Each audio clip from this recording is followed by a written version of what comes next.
What's up mga sapes? Tara samahan niyo ako magkape. Let's go!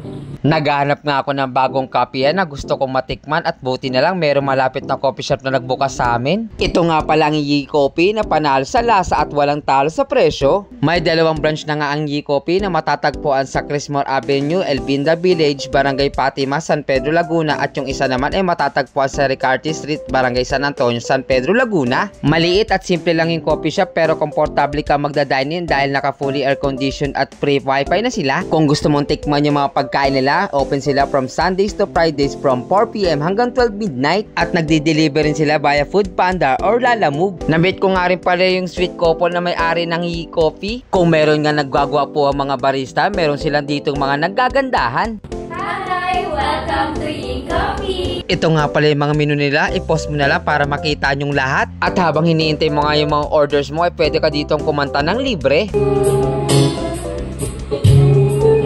Yung owner nga yung gumawa ng una kong order, ang Java Chip. Pinakaitaan na nga ako dito ni ma'am ng skills niya sa pagtimpla ng kape at bihasa siya sa kanyang ginagawa. Alam niya rin yung mga standards dahil kapag sumobra ka or nagkulang ka sa mga ingredients, mag-iiba yung lasa neto.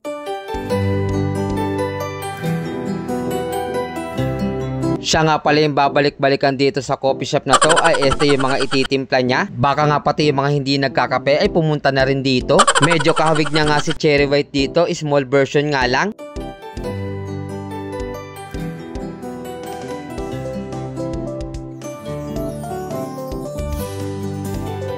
Sabi ng manager, ito naman daw yung Angelina Jolie nila.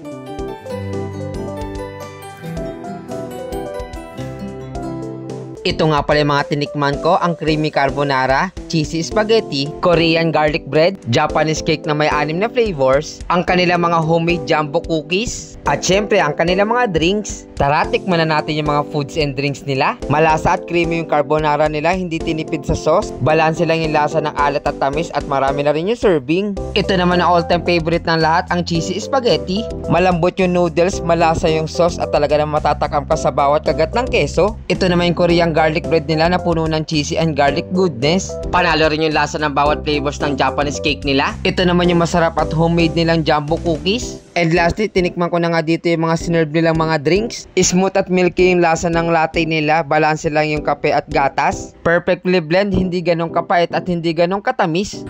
At ayun lang, tikman nyo na rin yung mga foods and drinks dito sa Yi Coffee. Let's go!